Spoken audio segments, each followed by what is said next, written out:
परिचय।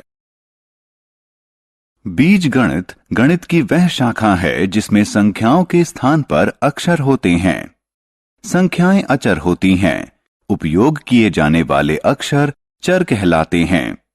व्यंजक चर व अचर के साथ साथ अंकीय संकारकों का संयोजन होता है। जब दो व्यंजकों को एक साथ समीकृत किया जाता है तो हमें एक समीकरण प्राप्त होता है। कुछ समीकरण सभी मानों के लिए सत्य होते हैं और ऐसे समीकरण सर्वसम्मिकाएं कहलाते हैं। उद्देश्य। इस पाठ के अंत में आप निम्न करने में सक्षम हो जाएंगे।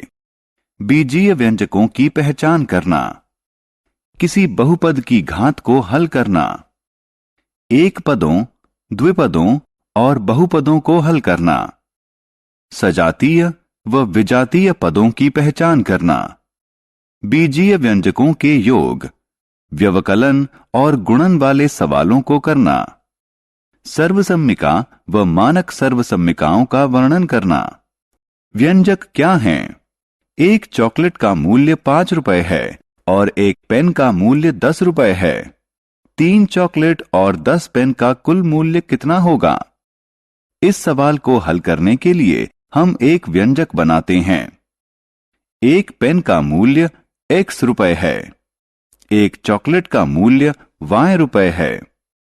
3 पेन का मूल्य 3x है। 3 चॉकलेट का मूल्य 3y है। 10 पेन का मूल्य 10x। कुल मूल्य बराबर 3x जमा 10y है, जो कि गणना करने पर बराबर होगा 115 के। संख्या रेखा और व्यंजक। मान लें व्यंजक x जमा 4 है। मान लिया चर x संख्या रेखा पर x स्थिति ग्रहण करता है। चूंकि दिया गया व्यंजक चर 4 धनात्मक मान ग्रहण करता है, a x की दाईं ओर 4 इकाई पर स्थान ग्रहण करता है। यदि व्यंजक x घटा 4 हो तो a की स्थिति x की बाईं ओर होगी। मान लें कि व्यंजक 5x जमा 6 है। मान लिया चर x संख्या रेखा पर x स्थिति ग्रहण करता है। चूंकि दिए गए व्यंजक का पहला पद 5x है, 5x की स्थिति बिंदु D पर होगी। मूल बिंदु से बिंदु D की दूरी बिंदु x की मूल बिंदु से दूरी की 5 गुना होगी। इसलिए 5x जमा 6 के E की स्थिति D की दाईं ओर 6 इकाई पर होगी। बीजीय व्यंजक। अचर। स्थिर संख्यात्मक मान वाला प्रतीक अचर कहलाता है। उदाहरण के लिए 3 घटा 5, 9 भाग 7, पाई इत्यादि। चर। कोई प्रतीक या अक्षर जिसके अनेक संख्यात्मक मान हों चर कहलाता है। उदाहरण के लिए किसी वृत्त की परिधि बराबर c बराबर 2 पाई r, जहां r वृत्त की त्रिज्या है। 2 पाई अचर हैं। c और r चर हैं। चरों और अचरों का जमा घटा x और y से जुड़ा हुआ संयोजन बीजीय व्यंजक कहलाता है। पद। व्यंजक के जमा या घटा द्वारा अलग किए गए विभिन्न भाग व्यंजक के पद कहलाते हैं। उदाहरण के लिए यह एक 4 पद वाला व्यंजक है। एक व्यंजक के पद। एक पद एक संख्या, एक चर, 2 या अधिक चर का गुणनफल या संख्या और चर का गुणनफल होता है। एक बीजीय व्यंजक एकल पद या पदों के समूह द्वारा बनाया जाता है। उदाहरण के लिए व्यंजक 4x जोड़ y में 2 पद 4x और y हैं। यहां यह ध्यान दिया जाना चाहिए कि पद मिलकर व्यंजक बनाते हैं। इसी तरह एक पद 8xy है, 8x और y का गुणनफल है। एक और पद घटाव 4z है, जो घटाव 4 और z का गुणनफल है। उन्हें जोड़ने पर 8xy जोड़ कोष्ठक में घटाव 4z हमें मिलता है 8xy घटाव 4z, जो एक बीजीय व्यंजक है। पद का गुणनखंड। पद बनाने के लिए जिन संख्याओं या चर का गुणा किया जाता है वे उसके गुणनखंड कहलाते हैं। उदाहरण के लिए 5xy एक पद है जिसके गुणनखंड 5x और y हैं। गुणनखंडों के और अधिक गुणनखंड नहीं बनाए जा सकते हैं। 5xy को गुणनखंडों 5 और xy के गुणनफल के रूप में नहीं लिखा जा सकता है। ऐसा इसलिए है क्योंकि xy के x और y गुणनखंड किए जा सकते हैं, पर 3a की घात 4 के गुणनखंड 3a, a और a हैं। एक को एक अलग गुणनखंड के रूप में नहीं लिया जाता है। पद का गुणांक। गुणांक स्थिरांक और चर वाले पद का संख्यात्मक गुणनखंड होता है। इसे समझने के लिए 3x वर्ग जोड़ 7x के पदों पर विचार करें।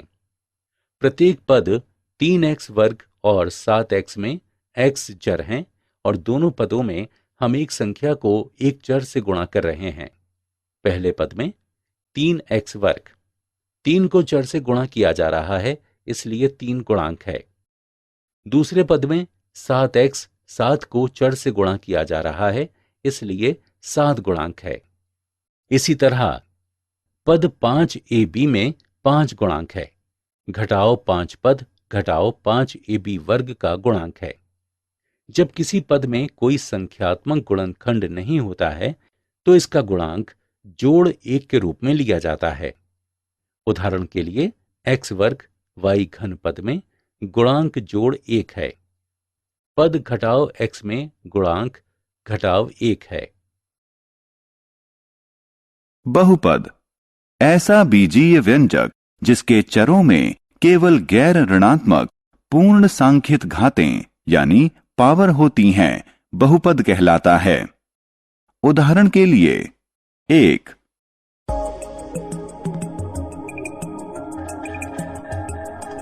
यह एक चर x में बहुपद है। 2,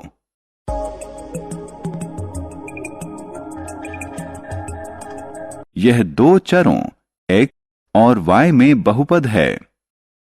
3,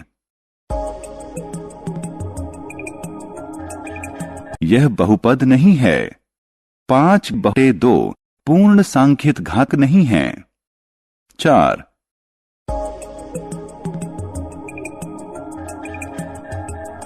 यह बहुपद नहीं है। ऋणात्मक 8 गैर ऋणात्मक पूर्णांक नहीं है। बहुपद की कोटि। बहुपद में किसी पद की उच्चतम घात बहुपद की कोटि कहलाती है। कोटि के आधार पर बहुपदों को रेखीय बहुपद, द्विघातीय बहुपद, त्रिघातीय बहुपद, चतुर्घातीय बहुपद इत्यादि में वर्गीकृत किया जाता है। रेखीय बहुपद। कोटि 1 वाला बहुपद रेखीय बहुपद कहलाता है। उदाहरण के लिए यहां x कोटि 1 का है, इसलिए यह रेखीय बहुपद है। द्विघातीय बहुपद। कोटि 2 वाला बहुपद द्विघातीय बहुपद कहलाता है। उदाहरण के लिए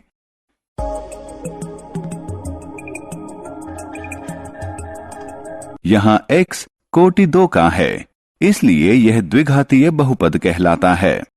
त्रिघातीय बहुपद। कोटि 3 वाला बहुपद त्रिघातीय बहुपद कहलाता है। उदाहरण के लिए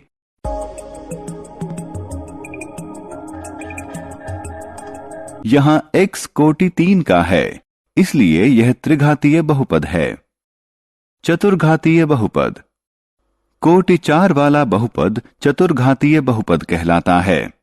उदाहरण के लिए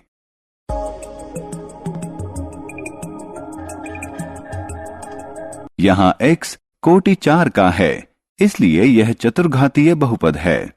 2 या अधिक चरों में बहुपद की कोटि। यदि बहुपद में 1 से अधिक चर हैं तो प्रत्येक पद में चरों की घातों का योग किया जाता है और इस तरह प्राप्त उच्चतम योग को बहुपद की कोटि कहा जाता है। उदाहरण के लिए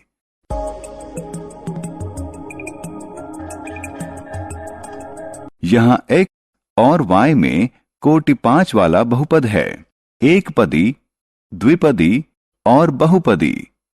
बहुपद के पदों की संख्या के आधार पर उन्हें एक पदी, द्विपदी, त्रिपदी और ऐसे ही डैश के रूप में वर्गीकृत किया जाता है। एक पद, जब किसी बहुपद में एक पद होता है तो इसे एक पदी कहा जाता है। उदाहरण के लिए हैरी के पास 7 गुलाब हैं, तो इसे 7x के रूप में निर्दिष्ट किया जाता है।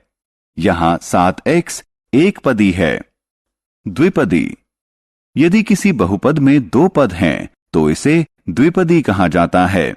उदाहरण के लिए हैरी के पास 9 गुलाब हैं और 5 जेली हैं, तो हम इन्हें बीजीय व्यंजक 9x जमा 5y के रूप में लिखते हैं।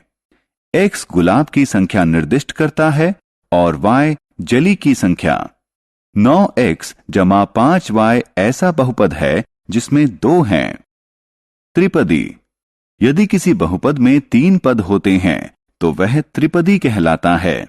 उदाहरण के लिए हैरी के पास 8 गुलाब, 6 जेली और 5 चॉकलेट हैं, तो इसे बीजीय व्यंजक के रूप में 8x जमा 6y जमा 5z लिखा जाता है। यहां x गुलाब की संख्या निर्दिष्ट करता है, y जेली की संख्या निर्दिष्ट करता है, z चॉकलेट की संख्या निर्दिष्ट करता है।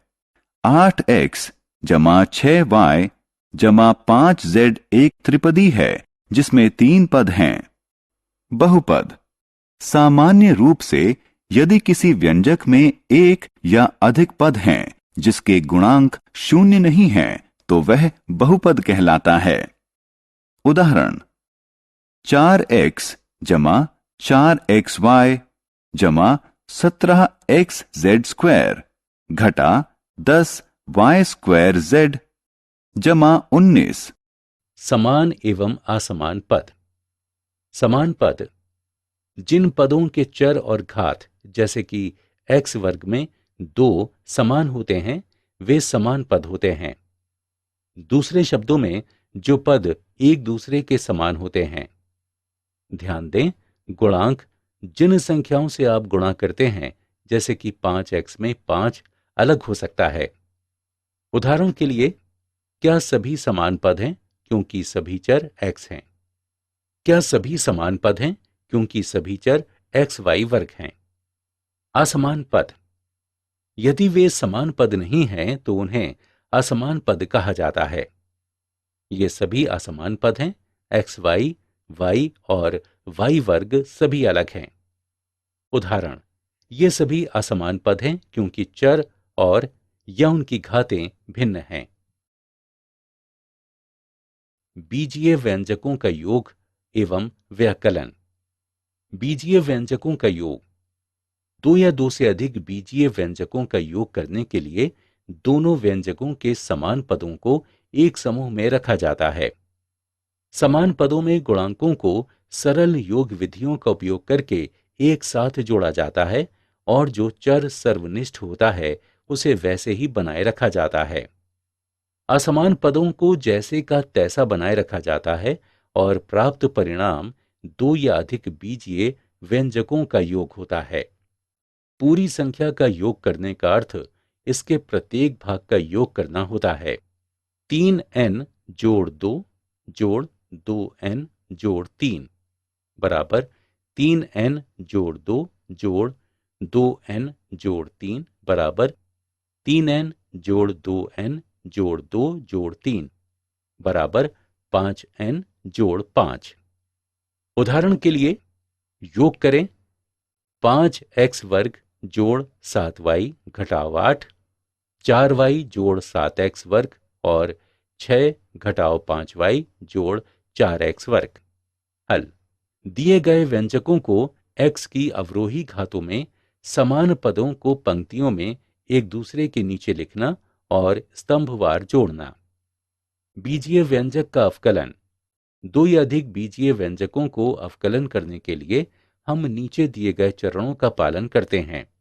चरण 1, दिए गए व्यंजकों के पदों को समान क्रम में व्यवस्थित करना। चरण 2, दिए गए व्यंजकों को दो पंक्तियों में इस तरह लिखना कि अवकलित किए जाने वाले व्यंजक को दूसरी पंक्ति में रखते हुए समान पद एक के नीचे दूसरे के क्रम में आए। चरण 3, निचली पंक्ति वाले प्रत्येक पद को जमा से घटा और घटा से जमा में बदलें। चरण 4, निचली पंक्ति के पदों के नए चिन्हों के साथ स्तंभवार योग करें। उदाहरण के लिए 5 जोड़ x घटाओ 2x वर्ग से 3x वर्ग घटाओ 6x घटाओ 4 को घटाएं। हल। दिए गए व्यंजकों के पदों को x की अवरोही घातों में व्यवस्थित करना और स्तंभवार घटाना। एक पदी को एक पदी से गुणा करना। दो एक पदियों का गुणा करने का अर्थ है कि उनके संख्यात्मक गुणांकों का गुणनफल और उनके शाब्दिक गुणांकों का गुणनफल। शाब्दिक राशियों की घात के अनुसार हम व्यक्त कर सकते हैं m वर्ग बराबर m गुणा m और m घन बराबर m गुणा m गुणा m। यहां m वर्ग और m घन दोनों एक पदी हैं, इसलिए m वर्ग और m घन का गुणा बराबर m वर्ग गुणा m घन बराबर m गुणा m गुणा m गुणा m गुणा m बराबर m गुणा m गुणा m गुणा m गुणा m बराबर m की घात 5।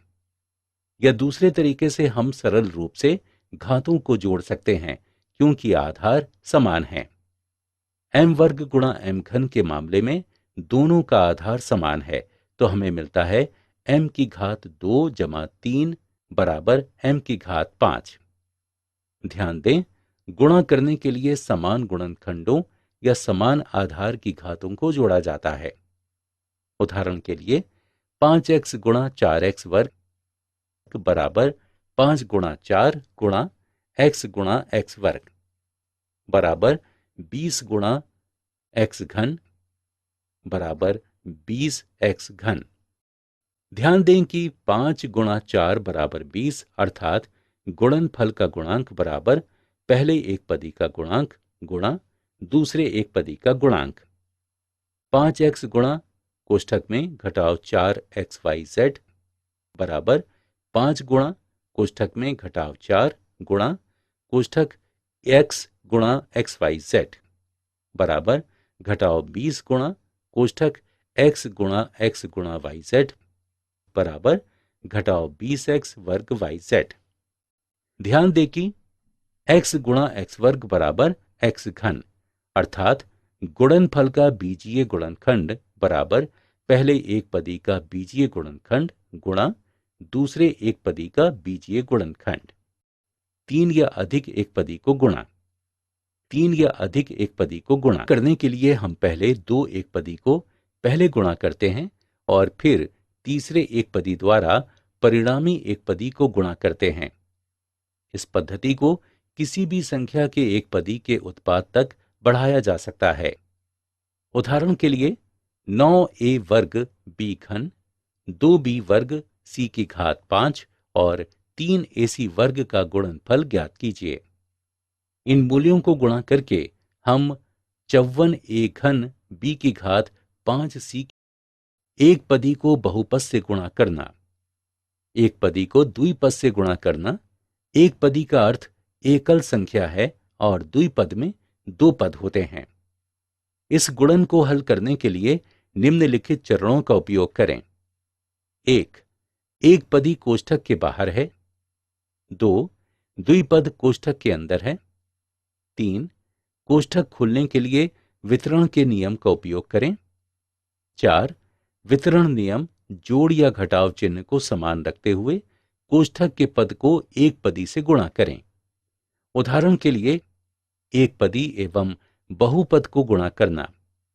4x गुणा 2a वर्ग जोड़ 3 बराबर 8x वर्ग जोड़ 12। ध्यान दें कि एक पदी गुणा द्विपद बराबर द्विपद। एक पदी को त्रिपद से गुणा करना। एक पदी और त्रिपद का गुणनफल प्राप्त करने के लिए हम त्रिपद के प्रत्येक पद को एक पदी से गुणा करते हैं और गुणनफलों का योग करते हैं। एक पदी को त्रिपद से गुणा करना। 2b गुणा b वर्ग जोड़ 3b घटाव 5 बराबर 2b घन जोड़ 6b वर्ग घटाव 10b। ध्यान दें कि एक पदी गुणा त्रिपद बराबर त्रिपद। द्विपद को द्विपद से गुणा करना। द्विपद को द्विपद से गुणा करने के लिए हम FOIL विधि का उपयोग करते हैं।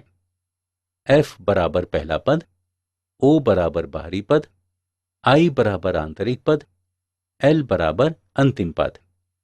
उदाहरण के लिए 4x जोड़ 2 2x जोड़ 3 बराबर 8x वर्ग जोड़ 12x जोड़ 4x जोड़ 6 बराबर 8x वर्ग जोड़ 16x जोड़ 6।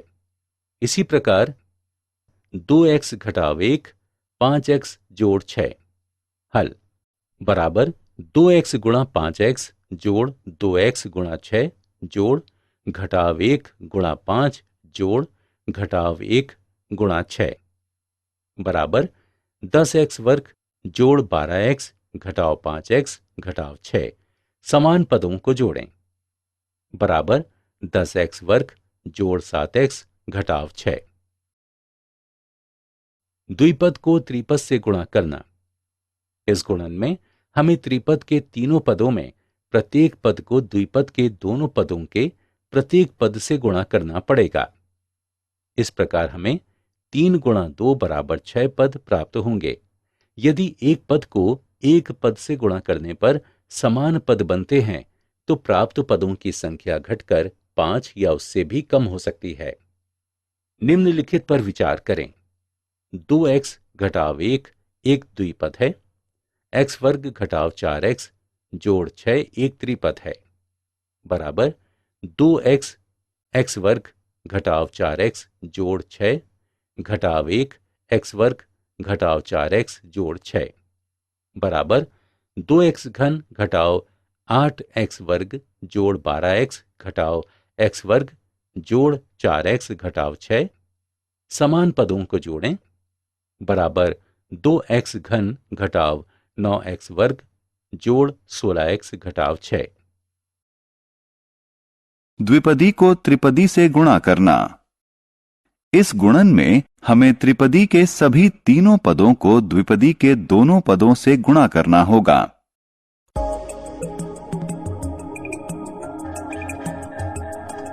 उदाहरण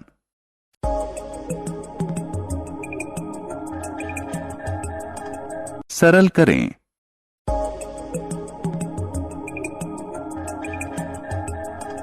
अतः सर्वसम्मिका।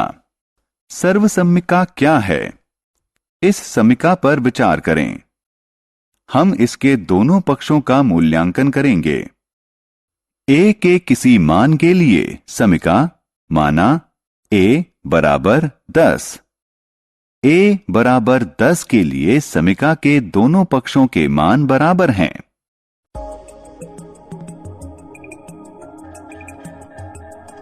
आइए अब a बराबर -1 लें। a बराबर -1 के लिए दायां पक्ष बराबर बायां पक्ष। हमने पाया कि a के किसी भी मान के लिए दायां पक्ष बराबर बायां पक्ष। ऐसी समीका जो इसके चर के किसी भी मान के लिए सत्य हो सर्वसम्मिका कहलाती है। इसलिए मानक सर्वसमीकाएं।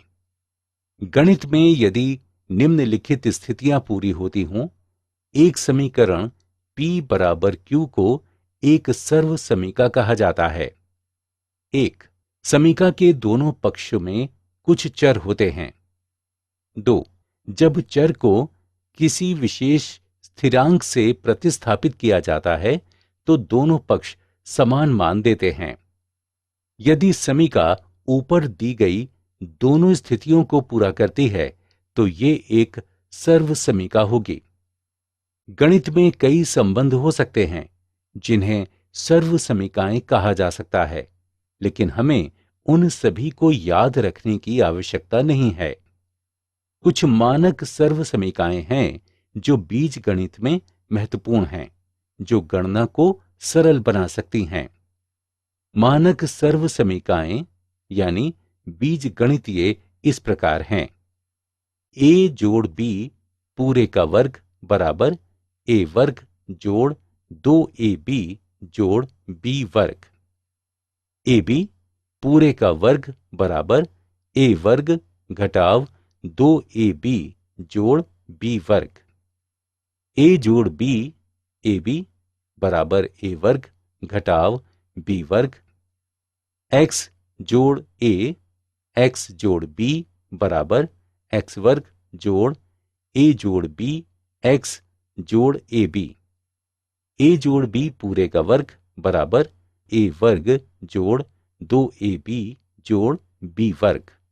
प्रमाण: बायां पक्ष बराबर ए जोड़ बी पूरे का वर्ग बराबर ए जोड़ बी गुणा ए जोड़ बी बराबर ए गुणा ए जोड़ बी जोड़ बी गुणा ए जोड़ बी बराबर ए जोड़ ए बी जोड़ बी ए जोड़ बी बी बराबर ए वर्ग जोड़ 2ab जोड़ बी वर्ग बराबर दायां पक्ष ए घटाव बी पूरे का वर्ग बराबर ए वर्ग घटाव 2ab जोड़ बी वर्ग। प्रमाण: बायां पक्ष बराबर ए घटाव बी पूरे का वर्ग बराबर ए घटाव बी गुणा ए घटाव बी बराबर ए गुणा ए घटाव बी गुणा ए घटाव बी बराबर ए घटाव ए बी घटाव बी ए जोड़ बी बी बराबर ए वर्ग घटाव 2ab जोड़ बी वर्ग बराबर दायां पक्ष। सर्वसमीकाओं का उपयोग: संख्याओं और बीजीय व्यंजकों को सरल करने और गुणनफलों एवं वर्गों को ज्ञात करने के लिए मानक सर्वसमीकाओं का उपयोग किया जाता है। गुणनफलों को ज्ञात करना: x जोड़ 3 गुणा x जोड़ 3 बराबर x जोड़ 3 पूरे का वर्ग बराबर x वर्ग जोड़ 3 वर्ग जोड़ 2 गुणा x गुणा 3, क्योंकि a जोड़ b पूरे का वर्ग बराबर a वर्ग जोड़ b वर्ग जोड़ 2ab बराबर x वर्ग जोड़ 9 जोड़ 6x। 297 गुणा 303 बराबर 300 घटाव 3 गुणा 300 जोड़ 3 बराबर 300 वर्ग घटाव 3 वर्ग, क्योंकि a जोड़ b गुणा a घटाव b बराबर a वर्ग घटाव b वर्ग बराबर 90,000 घटाव 9 बराबर 89,991। वर्ग ज्ञात करना: b घटाव 7 पूरे का वर्ग, क्योंकि a घटाव b पूरे का वर्ग बराबर a वर्ग जोड़ b वर्ग घटाव 2ab बराबर b वर्ग घटाव 2 गुणा b गुणा 7 जोड़ 7 वर्ग बराबर b वर्ग घटाव 14b जोड़ 49। 998 वर्ग बराबर 1000 घटाव 2 पूरे का वर्ग, क्योंकि a घटाव b पूरे का वर्ग बराबर a वर्ग जोड़ b वर्ग घटाव 2ab बराबर 1000 वर्ग घटाव 2 गुणा 1000 गुणा 2 जोड़ 2 वर्ग बराबर 10 लाख घटाव 4000 जोड़ 4 बराबर 9,96,000 जोड़ 4 बराबर 9,96,004। सरल करने पर ab जोड़ bc पूरे का वर्ग घटाव 2ab वर्ग c, क्योंकि a जोड़ b पूरे का वर्ग बराबर a वर्ग जोड़ b वर्ग जोड़ 2ab बराबर ab पूरे का वर्ग जोड़ bc पूरे का वर्ग जोड़ 2abbc घटाव 2ab वर्ग c बराबर a वर्ग b वर्ग जोड़ b वर्ग सी वर्ग जोड़ 2ab वर्ग सी घटाव 2ab वर्ग सी बराबर a वर्ग b वर्ग जोड़ b वर्ग c वर्ग। 501 गुणा 502 बराबर 500 जोड़ 1 गुणा 500 जोड़ 2, क्योंकि x जोड़ a गुणा x जोड़ b बराबर x वर्ग जोड़ a जोड़ b गुणा x जोड़ ab। समीकरण। कोई समीकरण अपने चरों के कुछ निश्चित मानों के लिए सत्य होता है। यह चर के सभी मानों के लिए सत्य नहीं होता है।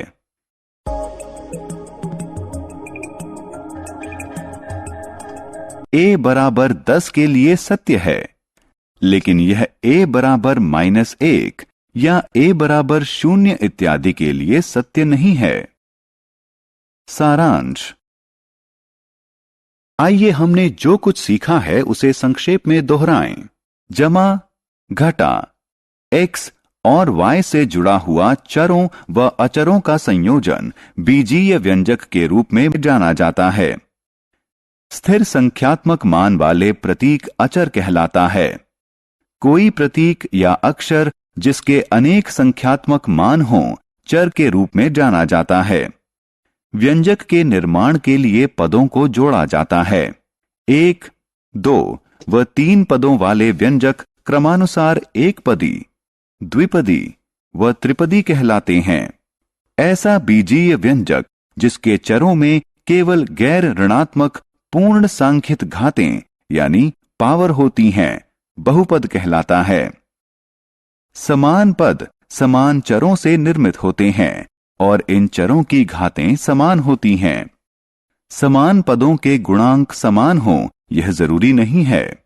बहुपद को जोड़ते समय समान पदों और असमान पदों को अलग अलग व्यवस्थित करें और केवल समान पदों को जोड़ें। यही नियम घटाने के लिए भी अपनाएं। गुणा